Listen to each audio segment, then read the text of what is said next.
श्रीशैलेशदयापात्रं दीपक्त्यादिगुणार्णवं यतीन्द्रप्रवणं वन्दे रम्यजामातरं मुनिं रम्यजामातृयोगीन्द्रपादरेखामयं सदा तदा यत्तात्मसत्तादिं रामानुजमुनिं भजे।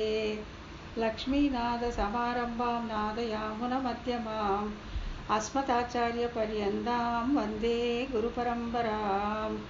यो नित्यमच्युतपदाम्बुजयुग्मरुक्म व्यामोहदस्तदितराणि तृणाय मेने अस्मद्गुरोर्भगवतोऽस्य दयैकसिन्धोः रामानुजस्य चरणं शरणं प्रपद्ये। माता पिता युवतयस्तनयादिविभूतिः सर्वं यदेव नियमेन मतन्वयानाम् आद्यस्नः कुलपतेर्वगुलाभिरामं श्रीमत्तदङ्घ्रियुगलं प्रणमामि मूर्ध्ना।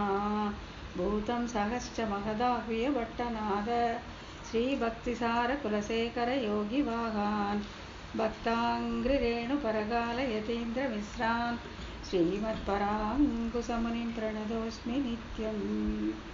श्रीमद्यतीन्द्रवरयोगिपदाब्जभृङ्गं श्रीवानशैलमुनिवर्यदयैकपात्रं विज्ञातवेदशिखरोभयतत्त्वबोधं रामानुजं कलिजितं मुनिमात्रयामः। பணவாள் அரவணைப்பள்ளி பயில்பவர் கெவ்வுயிரும் குணபோகம் என்று குறுகை கதிபன் உரைத்ததுய்ய உணர்வின் உட்பொருள் ஒன்றும் அறியா உலகறிய மணவாளன் மாறன் மனமுரைத்தான் வன்முடும்பை வந்தே. நாயனார் திருவடிகளே சரணம். அனைவருக்கும் வணக்கம். இப்போ நம்ம ஆச்சாரிய ஹிருதயம் பார்த்துட்டே வரோம்.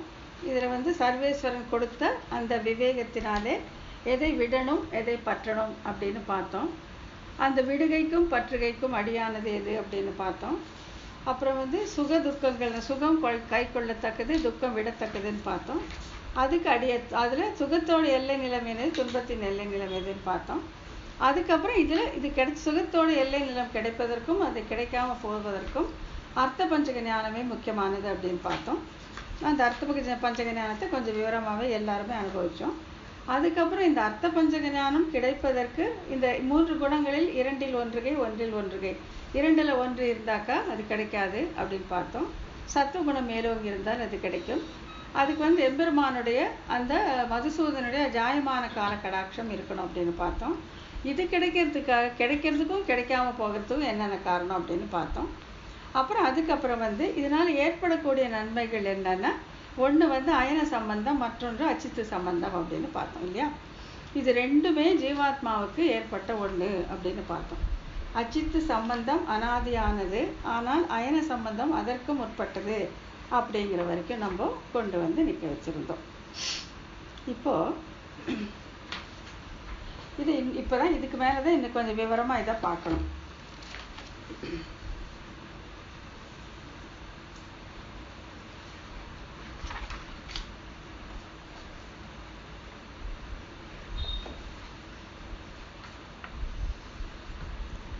இந்த அச்சித்து சம்பந்தம் அயன சம்பந்தம் இதுவுமே அனாதியானது, ரெண்டுமே அனாதியானது என்று இருந்த பொழுதிலும் அச்சித் சம்பந்தத்தை காட்டிலும் அயன சம்பந்தம், அதாவது எம்பெருமான் ஸ்ரீமன் நாராயணனோடு ஜீவாத்மாக்கான சம்பந்தம் எப்பவுமே இருக்கக்கூடியது அப்படின்னு வேறுபடுத்தி காட்டுவதற்காக இந்த அச்சித்து சம்பந்தத்தை சொல்லும் பொழுது மூதாவியில் தடுமாறும் உயிர் முன்னமே என்பதில் முன்னமே அப்படின்னு மட்டும் சொல்லிட்டு, அயன சம்பந்தம் நாராயணனோட சம்பந்தம் எப்பவுமே இருக்கக்கூடியது அப்படின்னு சொல்றதுக்காக அடைந்தேன் அடியேன் அடைந்தேன் முதல் முன்னமே அப்படின்னு சொல்லி முதல் முன்னமே அதுக்கும் முன்னால இருந்து அப்படின்னு சொன்னதுனால அச்சித்து சம்பந்தம் அனாதியானதாக இருந்த பொழுதிலும் ஆரம்பம் காண இயலாததாக இருந்த பொழுதிலும் அதற்கும் முற்பட்டு நிரந்தரமானது இந்த அயன சம்பந்தம் அப்படின்னு பார்த்தோம். இதுக்கு மேலே எப்படி இந்த அச்சித்து சம்பந்தம் அனாதியாக இருந்த பொழுதிலும் ஒரு குறிப்பிட்ட காலத்தில் ஜீவாத்மாவை விட்டுவிடும், ஆனால் இந்த அயன சம்பந்தம் ஒரு காலம் விடாது அப்படிங்கிறத இன்னும் நம்ம மேற்கொண்டு பார்க்க போகிறோம். அப்புறம் அதுக்கப்புறம் இதுக்கு ஒரு டேப்லர் காலம் மாதிரி பார்த்தோம். எப்படி இந்த ரெண்டும் ஏற்படுது, அனாதியான ஜடப்பொருளை பிரகிருதன் தொடர்பு, பொய் நின்ற ஞானம் என்னும் தவறான அறிவு அப்படின்னு அந்த 2 டேப்லர் காலம் பார்த்தோம். அதாவது இது மேலேருந்து கீழே வரலாம், கீழேருந்து மேலேயும் போகலாம். ஒன்று பிடிச்சு ஒன்று பிடிச்சு ஒன்று பிடிச்சு அச்சித்து சம்பந்தம். அதுக்கப்புறம் இரு வல்வினைகள், அப்புறம் வந்து குணங்களோட ஒன்றுவது, ஜாயமான கால கடாட்சம், அர்த்த பஞ்சக ஞானம், அப்படியே ஒன்று பிடிச்சு எப்படி இன்பத்தில் இருப்பது எப்படி துன்பத்தில் இருப்பது அப்படிங்கிறத பார்த்தோம். இப்போ இந்த அச்சித்து சம்பந்தம் அயன சம்பந்தம்னு சொல்லிட்டோம் இல்லைங்களா. அச்சித்து அப்படிங்கிறது இந்த மூல பிரகிருதியாலான இந்த உடல், இந்த உடம்பு. இப்போ நம்ம ஆத்மாவை எடுத்துட்டா அது வந்து அணு அளவானது அப்படின்னு சொல்லி நம்ம பார்த்துருக்கோம், இனிமேலும் பார்க்க போகிறோம். அந்த ஆத்மாவுடைய அளவு, அந்த ஞானமே வடிவான அந்த உள்ளும் புறமும் ஞானமே நிறைந்து தன்னையும் உணர்ந்து கொண்டு மற்றதையும் உணரக்கூடிய அந்த ஆத்மாவின் அளவு வந்து அணு அளவானது. அதாவது என்ன சொல்லுவாங்கன்னா, ஒரு நெல்லினுடைய நுனியை 100 பாகங்களாக்கி அதில் ஒன்றை 100 பாகம் ஆக்கினால் எவ்வளவு இருக்குமோ அவ்வளவுதான் அந்த ஆத்மாவினுடைய அளவு. ஆனால் அதுதான் ஞானமயமானது. எப்படி உப்புக்கள் உள்ளும் புறமும் உப்பாகவே இருக்குமோ அதே போல இந்த ஆத்மாவும் உள்ளும் புறமும் ஞானமாகவே இருப்பான். அவன் தன்னையும் அறிந்து கொண்டு மற்றவற்றையும் அறிவான். ஆனந்தமே வடிவானவன். அவனை அழிக்கவே முடியாது. அவனை கத்தி வெட்டாது, நெருப்பு சுடாது, நீரில் நனையாது, காற்று காய வைக்காது. அனாதியானவன், நித்தியமானவன் அப்படின்னு சொல்லியிருக்காங்க. அதை பற்றிய குணங்கள் பின்னால் நம்ம பார்க்கலாம். அப்படிப்பட்டவன் கண்ணுக்கே தெரியாதவன். இப்போ நம்ம இந்த ஜூமில் வந்து நம்ம இத்தனை பேர் இருக்கோம்னா இந்த பிரகிருதியால் ஏற்பட்ட இந்த உடல் இருக்கிறதுனால தான் நம்ம கண்ணுக்கு தெரியும். இல்லாட்டி இத்தனை ஆத்மா இருந்தால் தெரியவே தெரியாது, ஒன்றுமே தெரியாது இல்லைங்களா. ஆகையால் இந்த பார்வைக்கு இலக்காகும்படி பல சரீரங்களை எம்பெருமானுடைய நியமனத்தினால் இந்த அணு அளவான ஆத்மா அடைகிறான். தெரிஞ்சுங்களா. இது வந்து மனித உடலாக இருக்கலாம், தேவர்களாக இருக்கலாம், அசுரர்களாக இருக்கலாம், செடி கொடி மரங்களாக இருக்கலாம், மிருகங்களாகவும் இருக்கலாம். என்னவ வேணாலும் பிரம்மன் முதல் புல்லீராக எந்த உருவம் வேணாலும் அந்த ஆத்மாவுக்கு எம்பெருமான் படைத்து கொடுக்கலாம். அந்த புகை விடுவான். இதை விட்டு இதுக்கு இது விட்டு இதுக்கு போட்டு இதுதான் பிறப்பு இறப்பு சுழலாகி அந்த சம்சாரம் அப்படின்ட்டு அதில் பட்டு அழுந்துவது தான் துன்பத்தின் எல்லை நிலம் அப்படின்னு நம்ம பார்த்துட்டு வரோம். இப்போ வந்து ஆகையால வந்து இந்த ஆத்மாவுக்கு பிரகிருதியோட சம்பந்தம், அச்சித்தோட சம்பந்தம். அச்சித்துனா சைத்தன்யம் இல்லாதது, அறிவில்லாதது, ஞானம் இல்லாதது, ஜட பொருள். அதுதான் அச்சித்து. கண்ணால் நல்லா பார்க்க முடியும். நம்ம என்னெல்லாம் பார்க்குறோமோ எல்லாமே அச்சித்து. அணு அளவான ஜீவாத்மாவையும் இவை எல்லாத்தையும் தன்னுடைய சரீரமாக கொண்டு ஞான வடிவாக எல்லையற்ற சத்தியம் ஞானம் அனந்தம் பிரம்மா என்று இருக்கக்கூடிய அந்த பரமாத்மாவையும் இந்த கண்களால் நம்ம பார்க்க இயலாது. ஜடப்பொருளை மட்டும் நல்லா பார்க்கலாம். நம்ம கண்ணால் பார்க்கக்கூடியது இந்த ஜடப்பொருள். ஸோ இதோட இந்த ஆத்மாவுக்கான சம்பந்தமும் அயன சம்பந்தம். நாராயணன்னு சொன்னோம் இல்லையா. நாரங்களுக்கு இருப்பிடமாக இருப்பவன், நாரங்களை தன் இருப்பிடமாக கொண்டவன், உள்ளும் புறமும் வியாபித்து தாங்கி நியமிக்குபவன் நாராயணன் அப்படின்னு பார்த்தோம் இல்லைங்களா. அந்த சம்பந்தம் இந்த அணு அளவான ஜீவாத்மாவுக்கு இந்த அச்சித்து சம்பந்தம் என்ன செய்யும், அயன சம்பந்தம் என்ன செய்யும் அப்படிங்கிறது தான் இந்த அடுத்த சூத்திரத்தை பார்க்க போகிறோம். 2 சம்பந்தமும் இருக்கு இல்லையா. இந்த ஜீவாத்மாவுக்கு அச்சித்தோட சம்பந்தமும் இருக்கு, அயன சம்பந்தமும் இருக்கு. ரெண்டுமே ரொம்ப பழையதாக இருந்த பொழுதிலும் ஒரு கட்டத்தில் அச்சித்து சம்பந்தம் விட்டு போகும், அயன சம்பந்தம் விடவே விடாது. ஆகையால் இந்த 2 சம்பந்தங்களும் என்ன செய்ய போகிறது அப்படிங்கிறத நம்ம இந்த 11வது சூத்திரத்தில் பார்க்க போகிறோம். ரொம்ப ஒரு அழகான அருமையான சூத்திரம். மேலே சொல்லப்பட்ட அச்சித் பிரகிருதி சம்பந்தமும் அயன நாராயண சம்பந்தமும் ஆன்மாவுக்கு செய்யும் தீமை நன்மைகள் 11வது சூத்திரத்தில் விளக்கப்படுகின்றன. என்னதான் செய்யும் இந்த ஆத்மா? அணு அளவான ஞானமயமான ஆனந்தமயமான ஆத்மாவுக்கு அச்சித் என்ன செய்யும், அயன சம்பந்தம் என்ன செய்யும் அப்படிங்கிறத இந்த 11வது சூத்திரத்தில் ரொம்ப ஒரு அழகான உதாரணத்தின் வாயிலாக வந்து நாயனார் நமக்கு எடுத்து காட்டியிருக்கார். என்னன்னா இவைனா என்ன? அச்சித்து சம்பந்தமும் அயன சம்பந்தமும் கிட்டமும் வேட்டு வேளானும் போலே பொருள் அல்லாதவை எண்ணாதே நானில்லாத யானு உழலாவன் என்கிற சாமியம் பெற தின்று ஊதி அந்தமும் வாழ்வும் ஆகிற ஹானி சத்தைகளை உண்டாக்கும். இப்போ இந்த அச்சித் சம்பந்தம் செய்யக்கூடிய கெடுதியும் அயன சம்பந்தம் செய்யக்கூடிய அந்த நன்மையும் அப்படியே ஒரு இன்டர்ட்வைன் பண்ணி சொல்லியிருக்கார் நாயனார். இப்போ இதை நம்ம பிரிச்சுக்கணும். உதாரணமாக இங்கே துருவையும் குளவியையும் எடுக்கிறார். துரு பிடிக்குது இல்லைங்களா, ரஸ்ட்டு, அதையும் குளவையும் எடுத்து சொல்கிறார். எப்படின்னா இதை வந்து நம்ம பிரிச்சுக்கிறோம். எப்படின்னா, கிட்டம் போலே ஒன்பொருள் எண்ணாதே நான் இல்லாத என்கிற சாமியம் பெற நின்று அந்தமாகிய ஹானியை உண்டாக்கும். இதுதான் நமக்கு இந்த அச்சித்து சம்பந்தம். நமக்குங்கிற போது நான் யாரை மீன் பண்ணுறேன்? அந்த ஆத்மாவுக்கு. என்ன செய்யும்னா, கிட்டம் போலே, கிட்டம்னா துரு, ரஸ்ட் இருக்கு பார்த்தீங்களா, அது எப்பேற்பட்ட உறுதியான ஒரு உலோகத்தை கூட அரித்து தின்று விடக்கூடியது அந்த துரு ஆச்சுங்களா. துரு போல அந்த துரு மாதிரி ஒன்பொருள் எண்ணாது. ஐயோ, இந்த ஆத்ம வஸ்து ரொம்ப உயர்ந்ததாச்சே அப்படின்னு கொஞ்சம் கூட யோசிக்காம நான் இல்லாத என்கிற சாமியம் பெற, அதை ஒண்ணுமே இல்லாம ஆக்கிடும். அந்த ஆத்ம வஸ்துவை ஒண்ணுமே இல்லாத ஆக்கிற அளவுக்கு நின்று அந்தமாகிய ஹானியை உண்டாக்கும். அந்த முடிவாகிய ஹானியின கெடுதியை உண்டாக்கி கொடுக்கும். கிட்டம் போலே ஒன்பொருள் எண்ணாதே நான் இல்லாத என்கிற சாமியம் பெற தின்று அந்தமாகிய ஹானியை உண்டாக்கும். எப்படி துரு வந்து எப்பேற்பட்ட உயர்ந்த உலோகமாக இருந்தாலும் அதை தன்னுடைய சாமியத்தால அதை தின்று அது இல்லாத மாதிரி ஆக்கி கொடும். ஹானினா அந்த கெடுதியை உண்டாக்கும். கிட்டம் போலே ஒன்பொருள்னா உயர்ந்த பொருள்.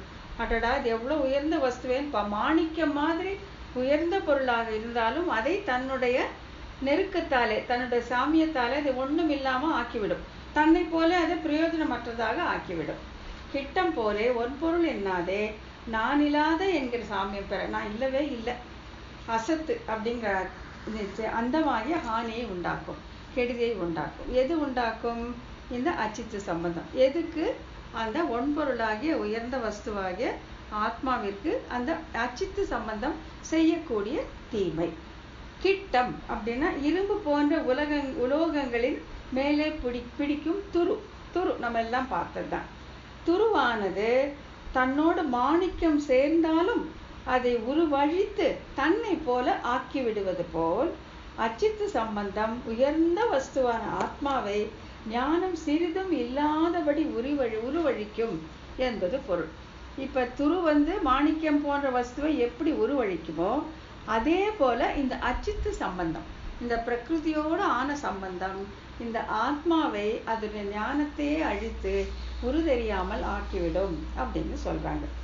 கிட்டம் போலே மாணிக்கத்தை அழிக்கும் துரு போலே. எப்படி துரு வந்து மாணிக்கமாக அப்பா இவ்வளவு உயர்ந்த பொருள்னு கொஞ்சம் கூட யோசிக்காம அதை அழிக்குமோ அதே போல இந்த பிரகிருதி சம்பந்தம் ஐயோ ஆத்மா இவ்வளவு உயர்ந்த பொருளே என்று கொஞ்சம் கூட யோசிக்காம அதை அழிச்சு தன்னை போலவே மாற்றும். ஒன்பொருள் எண்ணாதே சிறந்த ஞானமாகிற குணம் உடைய ஒளிமயமாய் உள்ள ஆன்மாவை இது ஒன்பொருள் என்னும் சிறப்பை மதிக்காமல், அதுக்கு எந்த இது திருவாய்மொழி பாசுரம் கொடுக்குறாங்கன்னா, எண்பெருக்கு அன்னலத்து ஒன்பொருள், எண்பெருக்கு அன்னலத்து ஒன்பொருள்ட்டு ஆத்மாவை அவ்வளவு ஸ்லாகித்து சொல்றாங்க. அவ்வளவு ஸ்லாக்கியமானது அந்த ஆத்மா. அதை கொஞ்சம் கூட அதை யோசிக்காம ஐயோ இந்த ஆத்மா இவ்வளவு உயர்ந்ததாச்சே இப்படி பண்றோமே அப்படிங்கிற அந்த இதுவே இல்லாம இந்த பிரகிருதியானது இந்த முக்குணமயமான இந்த புலன்களுக்கு வசப்பட்ட புலன்களை தன்னுடைய வைத்திருக்கும் இந்த பிரகிருதியானது இது ஒன்பொருள் உயர்ந்த வஸ்து என்று கொஞ்சம் கூட யோசிக்காம துரு எப்படி மாணிக்கத்தை உருவழிக்குமோ அதே போல இந்த ஆத்மாவை உருவழித்து ஹானியை கெடுதியை உண்டாக்கும்.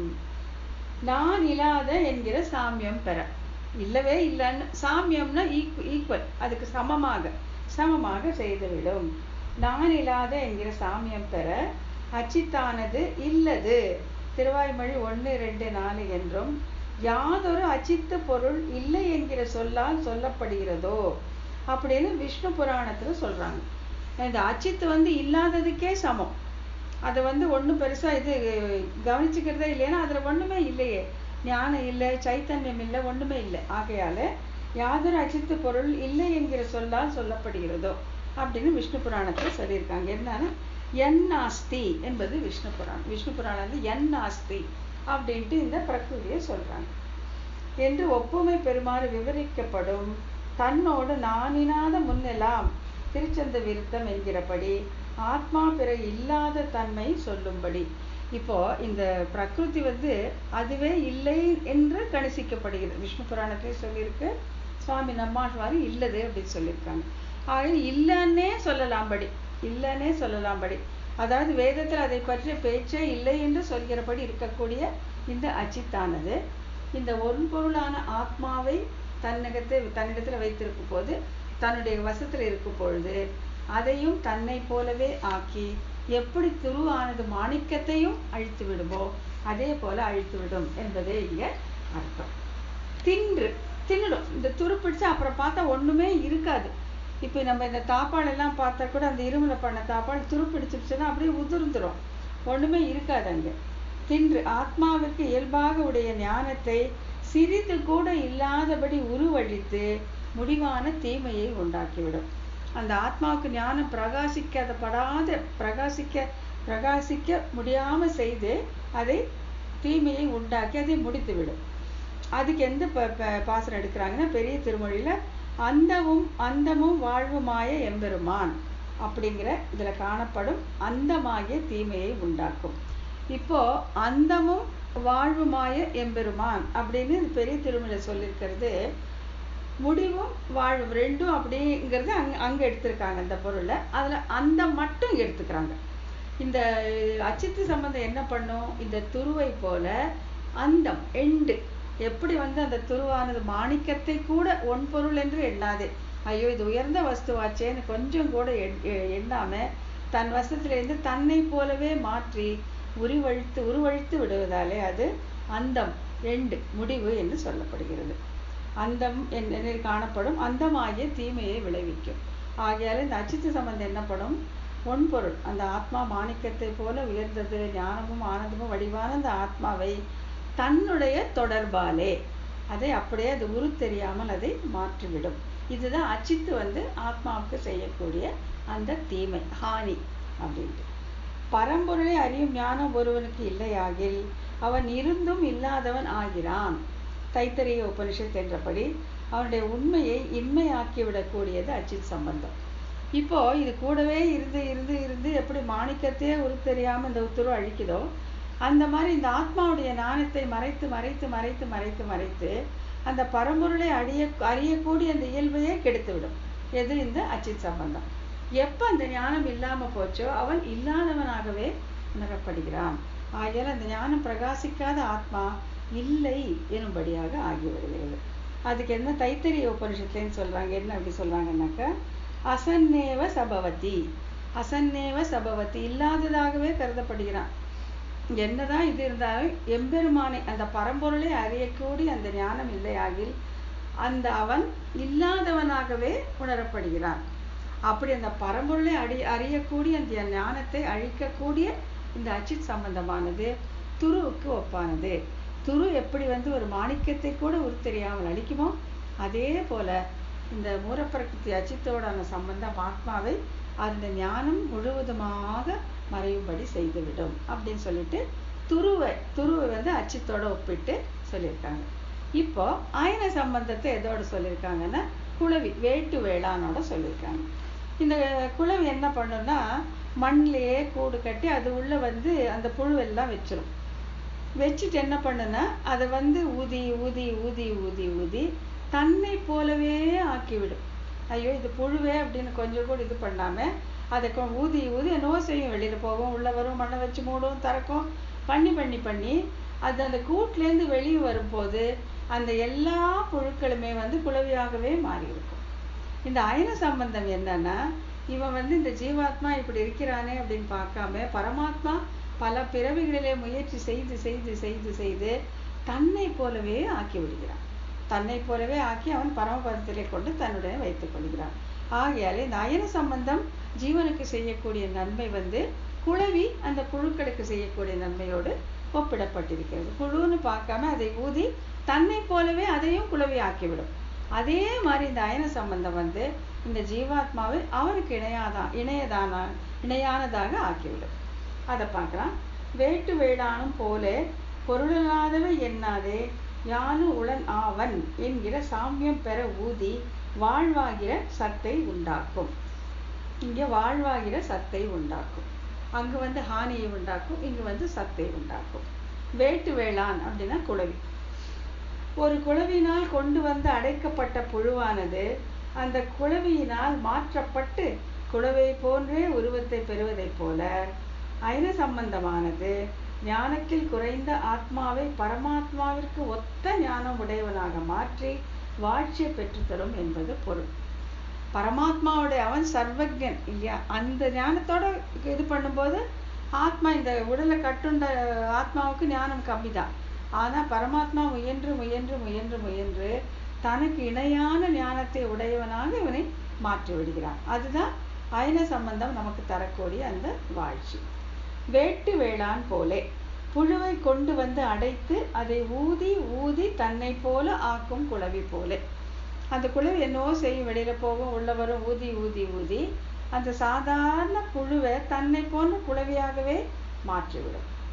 குளவினால் கொண்டு வரப்பட்ட அடைப்பட்ட புழுவானது சுவர் நடுவில் இருப்பதை பாராமல் பரபரப்பு அச்சம் முதலியவற்றின் சம்பந்தத்தால் அந்த குளவியின் உருவத்தை அடைகிறது என்பது பிரமாணம். இந்த மூணாவது பிரமாணம் பார்த்தீங்கன்னா, கீடக பேசக்ருதா ருத்தக குட்யான் அனுச்சிந்தயன் சம்பிரம் பய யோகேன வித்ததே தத் ஸ்வரூபதாம் என்பது பிரமாணம். அந்த புழு அந்த அடைப்பட்ட உடனே அந்த இதை பார்த்து பயந்து அதனால அதற்குள்ள என்னென்னவோ மாற்றங்கள் ஆகி அதுவும் ஒரு குளவியாக ஆகிவிடுகிறது அப்படின்ட்டு அந்த குளவி முயற்சித்து அந்த புழுவை ஒரு குளவியாக ஆக்குவதை போல எம்பெருமானும் இந்த உடலிலே இருக்கக்கூடிய இந்த ஜீவாத்மாவை தான் முயன்று முயன்று முயன்று முயன்று தன்னை போலவே ஆக்கி விடுகிறான் அப்படிங்கிறத இங்க சொல்ல வராங்க. பொருள் அல்லாத எண்ணாதே ஞானம் இல்லாத காரணத்தால் பொருள் அல்லாதது என்னப்படும் ஆத்மாவின் சிறுமையை பாராமல் பொருள் அல்லாத எண்ணெய், அதாவது திருவாய்மொழி 5:7-3 எடுத்துக்கிறாங்க. பொருள் அல்லாதது எனப்படும் ஆத்மாவின் சிறுமையை பாராமல். இங்கு ஆத்மாவின் சிறுமைனாக்கா இந்த தலையுண்ட ஆத்மா, இந்த உடலுக்குள்ள இருக்க ஆத்மா. ஆத்மா தனியாக இருக்கும்போது அது ஞானமும் ஆனந்தமுமே வடிவானது, பிரகாசிக்கக்கூடியது. எப்போ இந்த இருள் தரும் ஞானத்துல இந்த உடலுக்குள்ள தலைப்பட்டு இருக்கிறதோ அப்போ அதோட ஞானம் மறைக்கப்பட்டு அது குறைவாக இருக்கிறது. அப்போ பொருள் அல்லாது என்று ஆத்மாவின் சிறுமையை பாராது. இப்போ இந்த நம்ம பக்த ஜீவன்கள்னு பார்த்தோம் இல்லையா, நம்மெல்லாம் இந்த உடல்ல சிறைப்பட்டு இருக்கக்கூடிய ஆத்மாக்கள் இந்த சிறுமையை அவன் கணிசிப்பதே இல்லை. ஐயோ இது கருவே இல்லையே, இது இப்படி கிடைக்கே அப்படின்னு யோசிக்காம முயற்சி செய்து முயற்சி செய்து முயற்சி செய்து தன்னை ஒத்த ஞானம் உடையவனாக இவனை கொண்டு சென்று விடுகிறான். பொருள் அல்லாத எண்ணாதே ஞானம் இல்லாத காரணத்தால் பொருள் அல்லாதது எனப்படும் ஆத்மாவின் சிறுமையை பாராமல், இந்த தலையுண்ட ஆத்மாவின் சிறுமையை பாராமல் யானும் உளனாவன் என்கிற சாமியம் பெற, எனக்கும் உன்னை போலவே ஞானம் இருக்கு அப்படின்னு நான் நினைக்கிற அளவுக்கு சாமியம் பெற, அவனுக்கு தகுதியானவனாக்க அவனுக்கு சமமாக உள்ளவனாக ஆக்க எம்பெருமான் பெருத்த முயற்சி செய்கிறான். பரம்பொருளோடு பரிபூர்ணமான ஒப்புமையை அடைகிறான். இதுதான் பரமம் சாமியம் உபைத்தி என்பது முண்டகோப உபனிஷத்.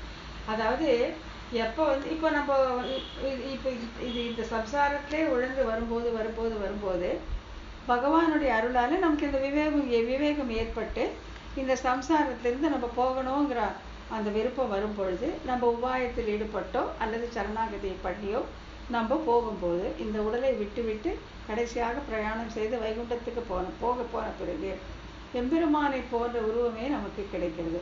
பரமம் சாமியம் உபைத்து மிக அதிகமான ஒற்றுமையை அடைந்து விடுகிறான்.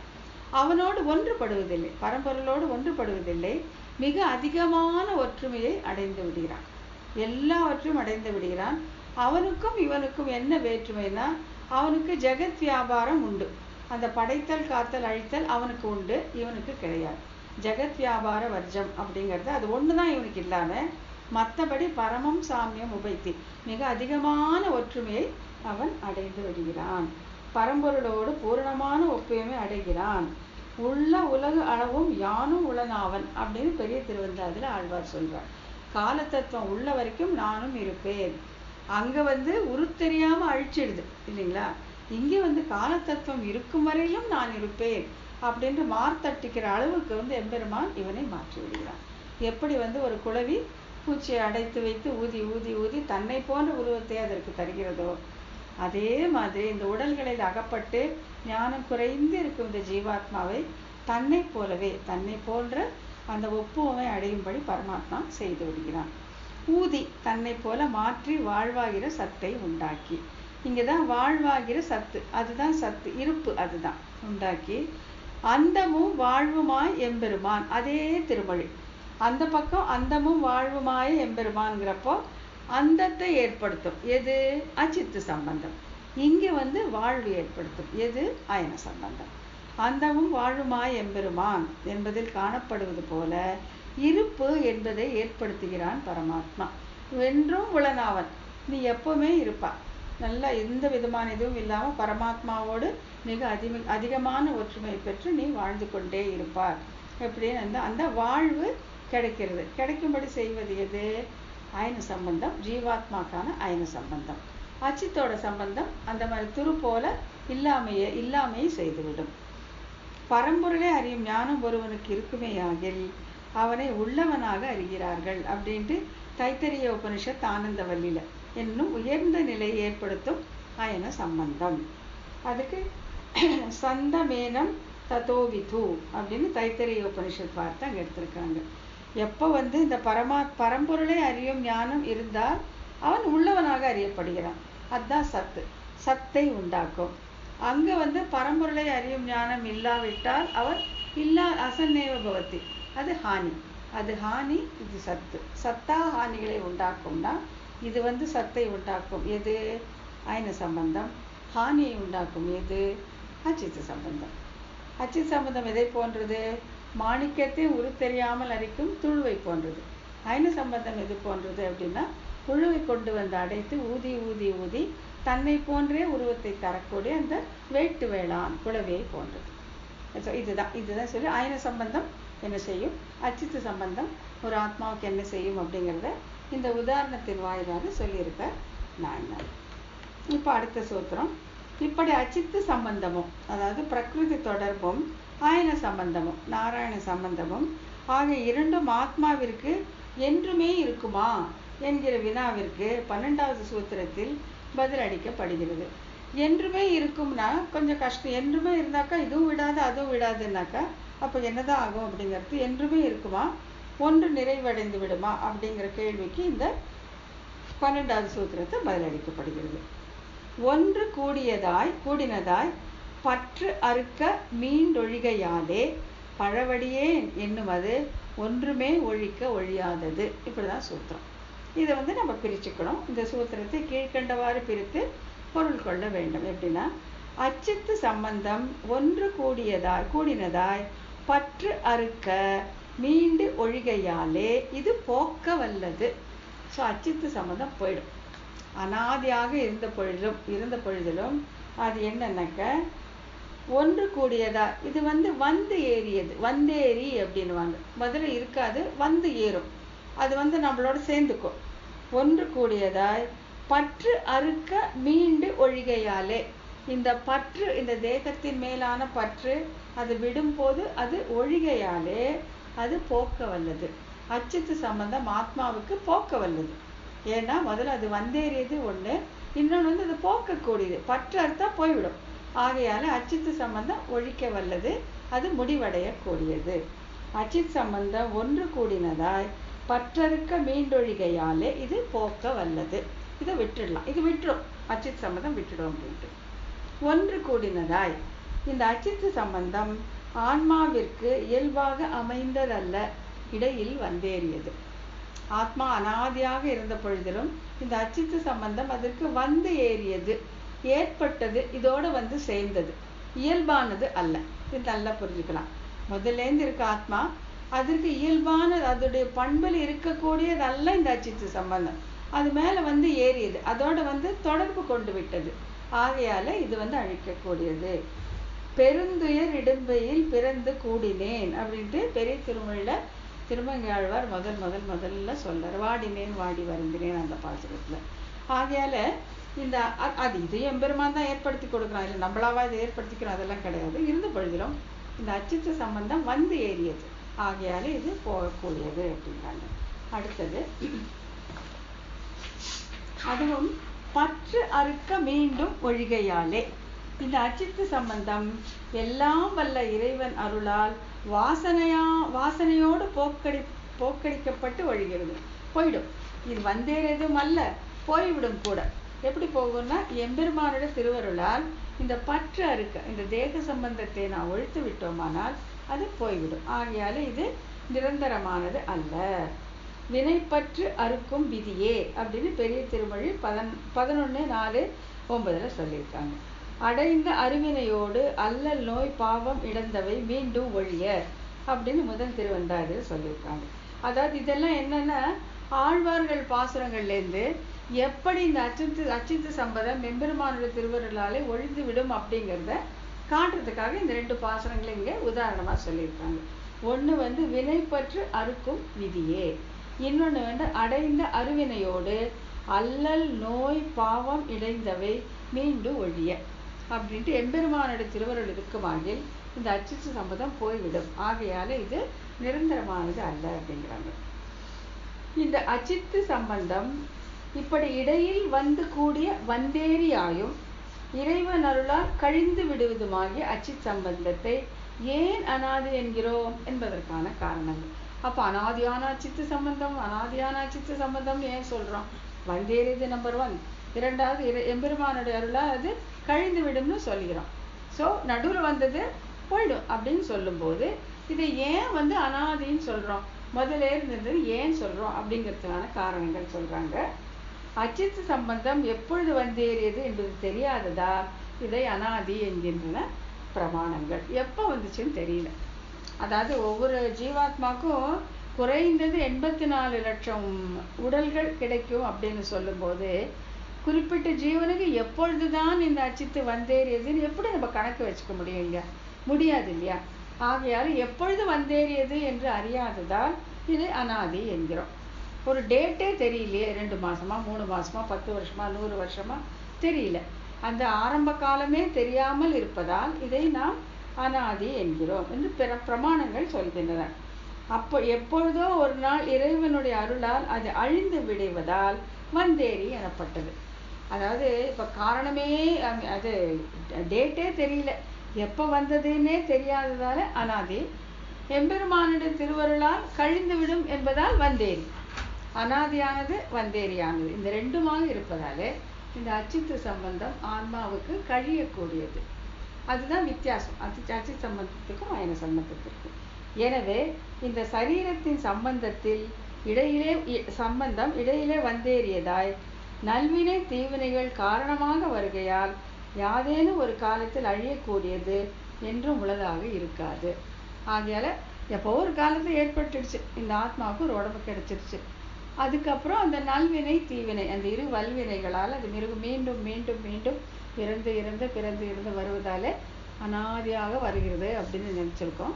ஆனால் ஏதோ ஒரு காலத்தை அது கழிந்து விடும். எம்பெருமானோட அருளால் அது கழிந்து விடும் அப்படிங்கிறதுனால என்றும் உள்ளதாக இருக்காது. இது அச்சித்து சம்பந்தத்தினுடைய லட்சணம். அது வந்தேறியது, அது அனாதியானது வந்தேறியதுன்னு 2. அனாதியானதுன்னு ஏன் சொல்கிறோன்னா எப்போ ஏற்பட்டது அப்படிங்கிறது தெரியாததால, வந்தேறியது ஏன் சொல்கிறோன்னா எம்பெருமானோட திருவருளால் எப்போது ஒரு காரணத்தில் கழிந்து விடும் என்பதால் இது நிரந்தரமானது அல்ல. எது? அச்சித்து சம்பந்தம். ஆயன சம்பந்தம் எப்படின்னு பார்த்தா, பழவடியேன் என்னுமது ஒன்றுமே ஒழிக்க ஒழியாதது என்பதால் நிரந்தரமானது நிலையானது. இதை நம்ம போக்கிக்கணும்னு நினைச்சா கூட முடியவே முடியாது. அச்சித் சம்பந்தத்தை போக்கிக்கலாம், எம்பெருமானோட திருவருளை பெற்று போக்கிக்கலாம். ஆனால் எம்பெருமானுடைய அந்த சம்பந்தம் ஆயன சம்பந்தம் நாம நினைச்சாலும் அவன் நினைத்தாலும் போக்கிக் கொள்ளவே முடியாதது.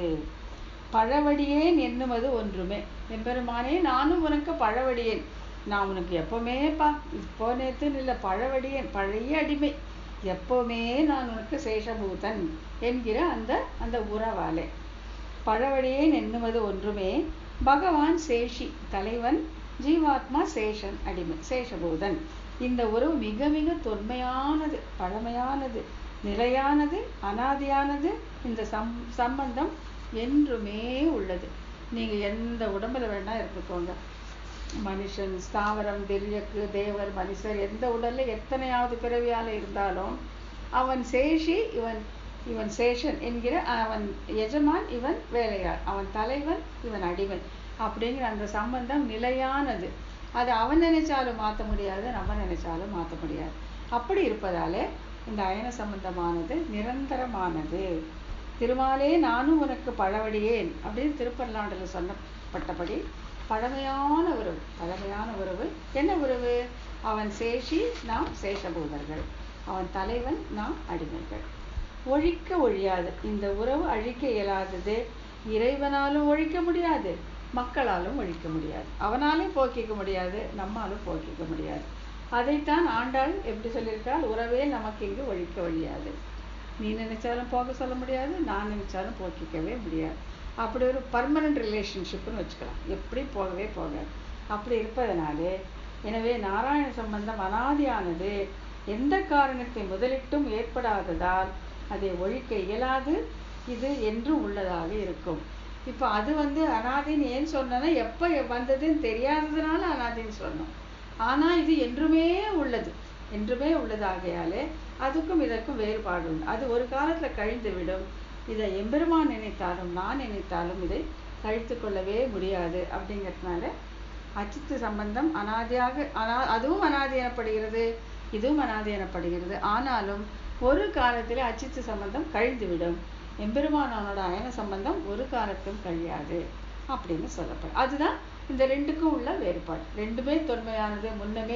முன்முன்னமேன்னு சொல்லி ரெண்டுமே முதலேருந்து இருந்துச்சுன்னு சொன்னாலும் அச்சித்து சம்பந்தம் கழியும். அயன சம்பந்தம் யார் நினைத்தாலும் கழித்து கொள்ளவே முடியாது. எம்பெருமானை நினைக்கவே மாட்டேன், நீ எனக்கு வேண்டவே வேண்டான்னு சொன்னாலும் கழித்து கொள்ள முடியாத உறவு தான் இந்த அயன சம்பந்தம். அதுக்கு அடுத்தது இப்போ முதல் சூத்திரத்திலேருந்து ரெஃபரன்ஸ் கொஞ்சம் இங்கே எக்ஸ்பிளைன் பண்ணுறாங்க. என்னன்னா, 1ஆம் சூத்திரத்தில் காருணிகனான சர்வேஸ்வரன் கலைகளை தந்ததற்கு காரணம் இந்த நாராயண சம்பந்தமே என்பது 13வது சூத்திரத்தில் அருளி செய்யப்படுகிறது. அங்கே கலைகளை நீர்மையினால் அருள் செய்தான் அப்படின்னு பார்த்தோம் இல்லையா? அது என்னன்னு சொல்லி இங்கே விளக்கமாக சொல்கிறாங்க. இந்த உதரத்தரிப்பு திரைகுண்ய விஷயமானவற்றுக்கு பிரகாசம் அப்படின்னு சொல்கிறாங்க. இந்த சூத்திரத்தை கீழ்கண்டவாறு பிரித்து பொருள் கொள்ள வேண்டும். வேதங்களை தந்ததற்கு காரணம், சாஸ்திரங்களை தந்ததற்கு காரணம். அங்கே என்ன பார்த்தோம்? அந்த வேதங்களிலிருந்து கொடுத்தப்பட்ட பிரதீபங்களான சாஸ்திரங்களை நீர்மையினால் அருள் செய்தான் அப்படின்னு பார்த்தோம்ல. அந்த நீர்மை அப்படின்னா அவனுடைய ஏவிக்கொள்ளும் பண்பு அப்படின்னு பார்த்தோம். அவன் தலைவன், நாம் அவனுடைய அடிமை. அப்படி அந்த தன்மையினாலே அவன் அருள் செய்தான் அப்படின்னு நம்ம பார்த்தோம். இப்போ எம்பெருமான் வேதத்தையும் தந்திருக்கிறான், சாஸ்திரங்களையும் தந்திருக்கிறான். சாஸ்திரங்கள் என்ன? ஸ்ருதி, இதிகாச, புராணங்கள் சாஸ்திரங்கள். விளக்கில் கொடுக்கிற பிரதீபங்களாய், அதிக வெளிச்சத்தை தரக்கூடிய விளக்குகளாய் இந்த சாஸ்திரங்களை கொடுத்தான் அப்படின்னு சொல்லியிருக்கோம். எதுக்கு வேதத்தை கொடுத்தான், எதுக்கு சாஸ்திரங்களை கொடுத்தான் அப்படிங்கிறத இந்த இதில் விளக்கமாக சொல்கிறாங்க. வேதங்களை தந்ததுக்கு காரணம், வேதங்களை எதுக்காக கொடுத்தான்னா, இந்த உதரத்தரிப்பு, அதாவது வயிற்றில் தாங்கியிருப்பதான தேக சம்பந்தம் நாரங்களுக்கு நித்திய வஸ்துக்களுக்கு இருப்பிடமாக இருக்கும் உறவால். இப்போ வயிற்றில் தாங்கியிருப்பதான தேக சம்பந்தம் அப்படின்னா என்னன்னா, இந்த பிரளய காலத்துல எம்பெருமான் எல்லாவற்றையும் விழுங்கி தன் வயிற்றுக்குள்ளே வைத்துக் கொள்ளுகிறான் அப்படின்னு சொல்லப்படுது. அதாவது எல்லாத்தையுமே சூக்ஷ்ம வடிவத்துல தன்னுடன் ஒன்றுமாறு செய்து கொள்ளுகிறான். அது எப்படின்னா, தாயினுடைய கர்ப்பத்துல பிள்ளை இருக்கிற மாதிரி அப்படிங்கிற மாதிரி. விழுங்கி அப்படின்னா அது உருவகப்படுத்தப்பட்டதான். எல்லாத்தையும் விழுங்கி வயிற்றுக்குள்ளே வைத்துக்கிறான் அப்படிங்கிறது சூக்ஷ்ம ரூபத்தில் இந்த அண்டத்தில் உள்ள எல்லாவற்றையுமே சித்தையும் அச்சித்தையும் சூக்ஷ்ம ரூபமாக்கி தன்னோடு சேர்த்து கொள்ளுகிறான், தன் உடலிலே ஒன்றும்படி சேர்த்து கொள்ளுகிறான். அதுதான் இங்க சொல்ல வராங்க. அப்புறம் நாரங்களுக்கு அயனமாக இருப்பதா, நித்திய வஸ்துக்களுக்கு இருப்பிடமாக இருக்கான் சொன்னோம் இல்லையா? நாராயணன்னா நித்திய வஸ்துக்களுக்கு இருப்பிடமாக இருப்பவன், நித்திய வஸ்துக்களை தன் இருப்பிடமாக கொண்டவன், உள்ளும் புறமும் வியாபித்து இருப்பவன் அப்படின்னு பார்த்தோம். அப்படி இருக்கிற அந்த காரணத்திற்காக வேதங்களை தந்தான் அப்படின்னு சொல்றாங்க. என்ன இது இன்னும் கொஞ்சம் விளக்கமா பார்த்தாக்கா, திரைகுண விஷயமானவற்றுக்கு பிரகாசம், சத்துவம், ராட்சசம், தாமசம் ஆகிய குணம் மிக்கவர்களாக மக்களின் ருசிக்கேற்றவாறு பலன்களையும் அதை அடையும் வழியையும் வேதத்தின் பூர்வபாகத்தில் வெளியிட்டான் பரமாத்மா. வேதம் 3 குணங்களை உடைய மக்களை இலக்காக கொண்டது. இங்க இந்த பகவத்கீதை இது ஸ்லோகம் தான் இங்க முக்கியமா வரக்கூடியது. என்னன்னா, திரைகுண்ய விஷயா வேதா நிஸ்திரைகுண்யோ பவார்ஜுன நிர்மல நிர்வந்தோ நிர்யோகக்ஷேம ஆத்மவான் அப்படிங்கிறது தான் அந்த ஸ்லோகம். இப்போ இங்க என்ன சொல்ல வராங்கன்னா, இந்த 3 குணங்கள் இருக்கு இல்லையா, சத்துவம் ரஜஸ் தமஸ், இந்த குணங்களோடு கூடிய பிரகிருதியான உடம்பு இவனுக்கு கிடைச்சிருச்சு ஆச்சுங்களா. இப்போ இவன் இருக்க வேண்டாமா, இந்த உலகத்துல இருக்கணும், இந்த பிரபஞ்சத்துல இருக்கணும், அவன் படைப்படியா முன்னேறணும். அப்படி இருக்கும்போது இந்த 3 குணங்களை வச்சுட்டு அவன் என்னென்ன செய்யணும், என்னென்ன பண்ணா என்னென்ன கிடைக்கும் அப்படிங்கிறத என்ன எதில் சொல்லி கொடுத்துறான், வேதத்தின் பூர்வ பாகத்திலே சொல்லி கொடுத்து விட்டான். ஏன்னாக்கா உதரத்தரிப்பார், என்னுடைய பிள்ளைங்க என் வயிற்றுல இருந்து பிறந்தாங்க அப்படிங்கிறதுனால இவன் அனுபவிக்கட்டும், இந்த உலகத்தில் உள்ள பலன்கள் எல்லாம் அனுபவிக்கட்டும், சொர்க்கலோகம் எல்லாம் அனுபவிக்கட்டும் அப்படிங்கிறதுனால இந்த வேதத்தின் பூர்வ பகுதியில என்னென்ன வேணுமோ எல்லாவற்றையும் சொல்லி கொடுத்து விட்டான். யாருக்கு? முக்குண வயமான இந்த மக்களுக்கு சொல்லி கொடுத்து விட்டான். சொல்லி கொடுத்து விட்டு இப்போ அதுக்கு அடுத்து என்ன, இப்போ இதுலயே விட்டா இதுலயே இருப்பான், அதனால சாஸ்திரங்களை கொடுத்தான். சாஸ்திரங்களை எதுக்காக கொடுத்தானா, இதுல இருந்து மீண்டு தன்னை அடைவதற்காக. புரியுதுங்களா? சாஸ்திரங்களை தந்தமைக்கு காரணம் என்னன்னா, முதல் சூத்திரத்தில் நீர்மையினால் சாஸ்திரங்களை அருள் செய்தான் என்பது அதற்கு காரணம். அந்த தன்மையினால் ஐயோ இதுங்க கஷ்டப்படுதே அப்படின்னு இவங்களுக்கு திருப்பும் தன்னிடம் சேர்த்து கொள்ள வேண்டும் என்பதற்காக சாஸ்திரங்களை தந்தான் எனப்படுகிறது. 3 குணங்களுக்கு வசப்பட்டு வேதத்தின் பூர்வபாகத்தில் சொல்லப்பட்ட கர்மங்களை ஆற்றி அதனால் பயன் பெற்று அதனால் மகிழ்ந்து மீண்டும் மீண்டும் பிறந்து சம்சார சூழலில் சிக்கி தவிக்கும் ஜீவாத்மாவை கரையேற்ற வேண்டும் என்ற கருணையினால் சாஸ்திரங்களை தந்தான் ஆச்சுங்களா. சாஸ்திரங்களை தந்தமைக்கு முதன்மையான காரணம் இறைவனுக்கும் ஜீவாத்மாக்கும் உள்ள ஒழிக்க ஒழியாத நாராயண சம்பந்தமே எனப்பட்டது. இப்போ வேதங்களை கொடுத்ததுக்கும் அவன் சம்பந்தம் தான் காரணம், இங்க சாஸ்திரங்களை கொடுத்ததும் அது சம்பந்தத்துக்கு தான் காரணம் இல்லைங்களா. இப்போ என்னன்னா, இப்படி கொடுத்து வேதங்களை பூர்வபாகங்களை கொடுத்து எல்லாத்தையும் அனுபவின்னு சொல்றதும் அவன் தான். அதே மாதிரி சாஸ்திரங்களை கொடுத்து இதெல்லாம் விட்டுட்டு எங்கிட்ட சேருன்னு சொல்றதும் அவன் தான். ஆகையில ரெண்டுமே எம்பெருமானிட திருவுள்ளத்தாலே ஏற்படுதான். ஆகையால அவன் இந்த உதரத்தரிப்பாலே, இந்த நாராயணன் என்பதாலே இந்த மக்களுடைய ருசிக்கு ஏற்ப, இந்த 3 குணங்களுடைய அந்த வியாபாரத்திற்கு ஏற்ப இவன் நன்றாக அனுபவிக்கட்டும் அப்படிங்கிறதுக்காக வேதத்தின் பூர்வபாகங்களை தந்து விட்டான். அது இது போதும், இந்த பிறப்பு இறப்பு இந்த சம்சாரத்தில் போதும் என்ற நினைவு ஏற்பட்ட ஜீவனை தன்னிடம் சேர்த்து கொள்வதற்காக சாஸ்திரங்களை தந்தான். ஆக ரெண்டுமே அவன் கொடுக்கறது தான், ரெண்டுமே அவங்க தான் கொடுக்குறான் அப்படின்னு சொல்லிட்டு இதை சொல்றாங்க. இப்போ டைம் எல்லாம் நெக்ஸ்ட் இப்போ அடுத்த கொஸ்டின் வரும் இல்லையா, இது ஏன் ஒன்று சாஸ்திரத்தை கொடுத்து முதல்ல வேதத்தை கொடுத்து அதுக்கு அதில் வேண்டியதெல்லாம் சொல்லி 3 குணங்களுக்காக நீ பண்ணிக்கோன்னு சொல்லி அவனோட பிறப்பில் அழுந்த விட்டு பிறப்பு இறப்பு இரு வல்வினைகள் இப்படி பண்ணி இதெல்லாம் பண்ணி அதுக்கப்புறம் ஞானத்தை கொடுத்து அப்புறம் சாஸ்திரங்களை வழியா தன்னிடம் அடையும்படி ஏன் செய்ய வேண்டும்? நேரடியாக சாஸ்திரங்களை மட்டுமே கொடுத்து எல்லா ஜீவர்களையும் தன்னிடம் ஏன் அவன் நேராக சேர்த்து கொள்ள மாட்டான்? ஏன் ஒரு வேதத்தை கொடுக்கணும், அப்புறம் ஒரு சாஸ்திரத்தை கொடுக்கணும், இவனை பந்தத்தில் ஈடுபடுத்தணும், அப்புறம் பந்தத்திலேருந்து விடுவிக்கணும், ஏன் இதெல்லாம் செய்யறான் அப்படிங்கிற கேள்வி வரும் இல்லையா. அதுக்கு ரொம்ப அழகான பதிலை நம்ம இந்த அடுத்த சூத்திரத்தை பார்க்குறோம். 14வது, எம்பெருமான் இவ்வாறு சம்பந்தம் காரணமாக கருணையினால் கலைகளை அருளுவானாகில் அவன் மோட்சத்திற்கு வழிகாட்டும் சாஸ்திரங்களை மட்டுமே வெளியிட்டு இருக்கலாமே. ஏன்பா இந்த பாடுபடுத்தணும் எங்களை, எதுக்கு இவ்வளோ கஷ்டப்படுத்தணும்? சாஸ்திரங்களை மட்டும் கொடுத்து எங்களை நேரடியாக அவனோட திருவடிகளே சேர்த்துட்டு இருக்கலாமே. ஏன் வேதத்துல பூர்வபாகம் படிச்சு ஏன் இவ்வளோ படுத்துற அப்படின்னு கேட்குறாங்க. இந்த இவ்வுலக ஸ்வர்கலோக இன்பங்களை அடைய வழிவகுக்கும் சாஸ்திரங்களை காட்டி ஜீவர்களை பந்தத்தில் ஆழ்த்துவதற்கு காரணம் என்ன? இது எம்பெருமான் ஏன் இப்படி செய்யறான்?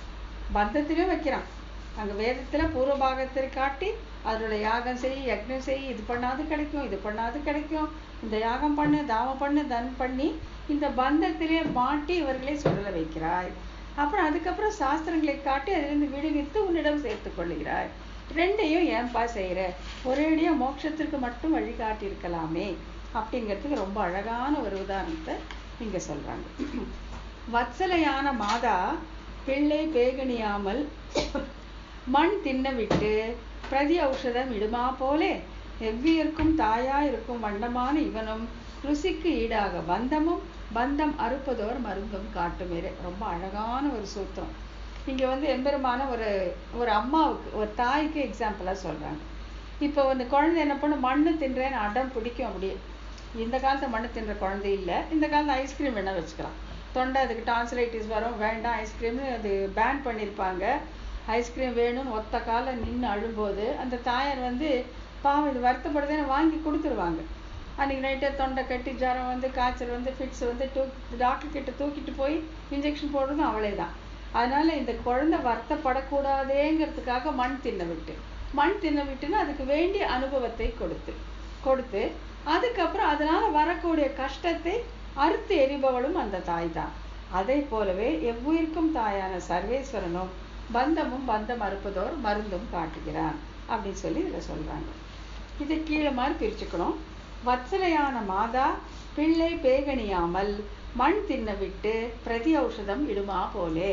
வத்சலையான மாதா, வத்சலை அம்மாவுக்கு வத்சலை ஏன் சொல்கிறேன்னா, அப்பொழுது தான் ஈன்ற கன்றின் மீதுள்ள விழுப்பை அருவறுப்பு கொண்டாமல் நாக்கினால் நக்கி எடுக்கும் பசு. வத்சுனா கண்ணுக்குட்டி. அந்த மாதிரி ஆனவள் தாய் எப்படி குழந்தை என்ன அசுத்தம் பண்ணா முகத்தை சொல்லிப்பாலாம் மாட்டவே மாட்டான். வத்சலையான தாய் பிள்ளை பேகணியாமல், பேகணிதல் அப்படின்னாக்கா வருத்தப்படாமல் கவலைப்படாமல் இருப்பதற்காக.